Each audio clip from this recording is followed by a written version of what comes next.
Proliferano ovunque, le popolazioni aumentano e si spostano anche ad altitudini più elevate dove fino a qualche anno e grado fa non arrivavano.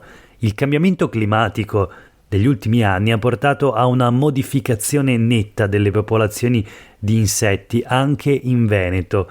Gli esempi sono evidenti: le zecche sulle Dolomiti si sono spostate ad altitudini in cui non erano mai state trovate. In città sono arrivati molto più numerosi di un tempo i calabroni autoctoni, in passato presenti soprattutto nel sud Italia.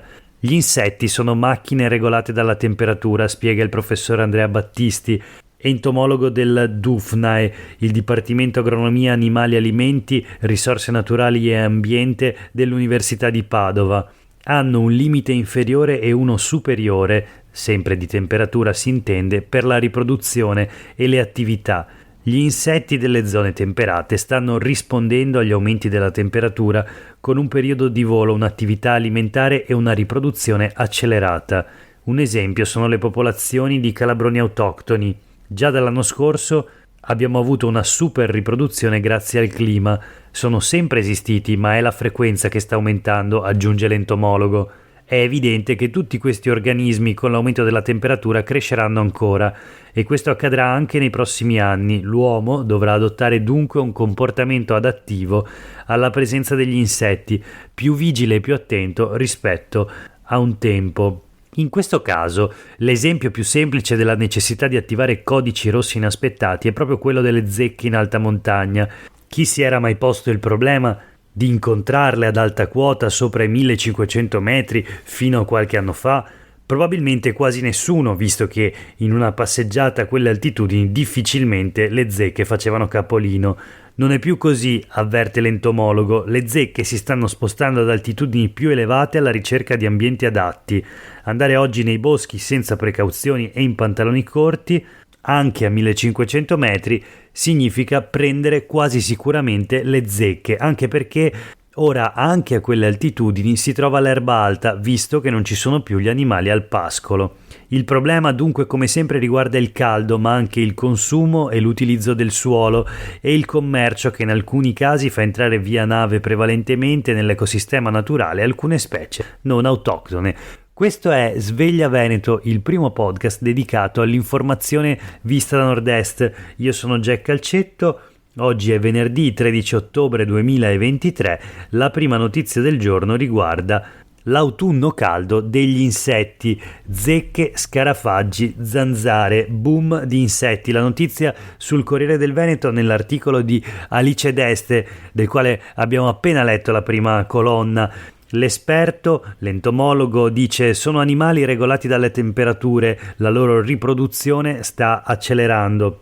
Oltre a zecche e calabroni ci sono naturalmente le cimici asiatiche che si stanno riducendo, tuttavia, per l'introduzione dei loro parassiti, e poi gli scarafaggi che causano problemi di salubrità cittadina. Anche il loro numero aumenta con le alte temperature elevate che stanno mantenendo in vita più a lungo naturalmente le zanzare, l'insetto forse più fastidioso dell'estate veneta. Ma noi proseguiamo la rassegna stampa di oggi con una notizia che arriva da Venezia, dove si è tenuta una manifestazione per la Palestina libera, il grido di protesta davanti alla stazione. Questo è il titolo sui quotidiani del gruppo Gedi, che raccontano la manifestazione che si è tenuta ieri appunto davanti alla stazione di Santa Lucia a Venezia. Palestina libera, Gaza libera, il grido di circa un centinaio di manifestanti davanti alla stazione Santa Lucia durante il presidio organizzato dai giovani palestinesi, a cui hanno aderito diversi comitati e associazioni, tra cui Rifondazione Comunista, Comitato 23 Settembre, Tendenza Internazionalista Volontaria e la Comunità Palestinese del Veneto. Tra i manifestanti tantissime le donne, qualcuna con un bambino in braccio. Nascere e vivere in diaspora senza avere il diritto di fare ritorno nella propria terra, dice Jasmine Barry, giovane palestinese che vive appena fuori Venezia. Se volete convincerci che Israele sia dalla parte giusta della storia, state sbagliando e ci state raccontando una versione distorta, occidentalizzata. Si tratta di un progetto coloniale di apartheid. Pietro Basso del Comitato Permanente contro le guerre e il nazismo poi ha sottolineato come la guerra non sia iniziata ieri, ma 75 anni fa. Israele viola il diritto internazionale da sempre. Questa è la risposta alla guerra di un secolo. Massiccio lo spiegamento di forze dell'ordine in vista della manifestazione, rafforzati anche i presidi ad ogni entrata del ghetto ebraico di Venezia.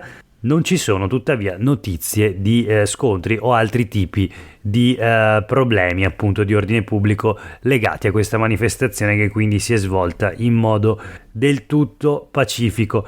Proseguiamo la rassegna stampa fermandoci però ancora a Venezia e sulle pagine dei quotidiani del gruppo Gedi. Una notizia anche questa di politica internazionale in qualche modo, perché Bolsonaro ha chiesto proprio a Venezia la cittadinanza italiana. L'ex presidente brasiliano, lo ricordiamo, discende alla lontana da una famiglia padovana, e appunto adesso avrebbe chiesto la cittadinanza italiana, sfruttando questa sua discendenza. Che questo fosse il suo obiettivo, scrive Enrico Ferro sui quotidiani del gruppo Gedi, si sospettava da tempo. Ora però ci sono anche indiscrezioni raccolte da Italianismo, il portale brasiliano dedicato alla comunità italiana. L'ex presidente del Brasile Jair Bolsonaro avrebbe avviato un procedimento giudiziario presso il Tribunale di Venezia con l'obiettivo di chiedere il riconoscimento della sua cittadinanza italiana, una soluzione scelta per aggirare le liste d'attesa previste con il normale iter al consolato italiano. Secondo i media brasiliani, la strategia di chiedere la cittadinanza potrebbe essere legata alla sua volontà di scappare nel caso in cui i suoi guai giudiziari dovessero profilare il pericolo di un arresto. Il sito Italianismo ricorda che anche i figli Flavio ed Edoardo nel 2019 hanno già inoltrato la stessa richiesta. E allora voltiamo pagina e proseguiamo con la rassegna stampa di oggi.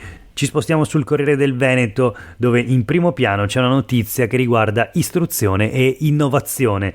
Il business degli studentati, oltre 7.000 posti grazie al PNRR. Ci sono enti pubblici, religiosi, ma anche privati, pronti ad accaparrarsi queste risorse in quello che è un vero e proprio business, secondo il Corriere del Veneto. Tutti si fanno avanti per ottenere i finanziamenti utili a convertire uffici, carceri e conventi in nuove residenze per studenti universitari. Tutto questo con i fondi pubblici del PNRR, che certo trasformeranno le città e certo si spera metteranno a disposizione degli studenti universitari nuovi posti letto, ma appunto per molti saranno occasione di profitto dopo anni, se non decenni, di mancati investimenti per la residenzialità universitaria. Se non in tutta Italia, sicuramente in Veneto, che da questo punto di vista è fanalino di coda non soltanto per le borse di studio, ma in generale per il diritto allo studio. Basti pensare che le aziende regionali per il diritto allo studio, gli ESU, da oltre 10 anni non ricevono fondi per investimenti da parte della regione, quindi non possono appunto realizzare i nuovi posti letto che ora invece verranno finanziati, si spera, con i fondi PNRR. Proseguiamo ora con alcune notizie flash dal Gazzettino. Una novità sul fine vita, novità che lo è relativamente perché la notizia di oggi è che la Lega su questo tema, quello del suicidio medicalmente assistito, è già divisa. Il vicepresidente del Consiglio regionale del Veneto, il leghista Nicola Finco, dichiara: il nostro compito non è eliminare chi soffre, e aggiunge: su questi temi non si può forzare, quindi chiede cautela, chiede più tempo in sostanza per riflettere sul progetto di legge di iniziativa popolare promosso dall'associazione Luca Coscioni, che ha raccolto oltre 9.000 firme in Veneto e che è depositato in Consiglio regionale, pronto per l'approvazione già dal 30 giugno scorso. Insomma, più tempo, un ulteriore rinvio è quello che viene chiesto da Nicola Finco, leghista e vicepresidente del Consiglio regionale, all'indomani proprio dell'appello del presidente invece del Consiglio regionale Roberto Ciambetti, anche lui leghista, che si era espresso proprio nella giornata di ieri per un'accelerazione dell'iter relativo a questa proposta di legge di iniziativa popolare. Naturalmente l'opposizione tuona e chiede come mai siano passati più di 100 giorni dal deposito della proposta e ancora l'Assemblea legislativa veneta non abbia preso in mano la questione. Vedremo come proseguirà questa vicenda. Nel frattempo ancora una notizia flash dalle pagine della Nuova Venezia. Landini a tutto campo contro il governo, non fa nulla per la dignità del lavoro. Il segretario nazionale della CGIL è intervenuto all'Assemblea Generale a Padova in occasione dei 30 anni della Camera del Lavoro di Padova. Servono più sicurezza e aumento dei salari, ha detto Landini. Da gennaio ci sono state 80 morti bianche al mese, bisogna mettere ordine in appalti e subappalti. E poi ancora, non si può essere pagati 5-6 euro l'ora, non è dignitoso, bisogna rinnovare i contratti per far fronte all'inflazione. Le migrazioni sono un'opportunità, i flussi migratori non siano più tema da campagna elettorale perenne, ha detto ancora il segretario generale della CGIL. Ma voltiamo pagina, andiamo verso la chiusura di questa rassegna stampa. Si parla ancora naturalmente in questi giorni sulle pagine di tutti i quotidiani della tragedia di Mestre, la strage di Marghera. Vediamo sul Corriere del Veneto: bus, nessuna evidenza di malore, ora avanza l'ipotesi del guasto. I primi risultati dell'autopsia, l'autista potrebbe aver tentato di frenare proprio sul guardrail.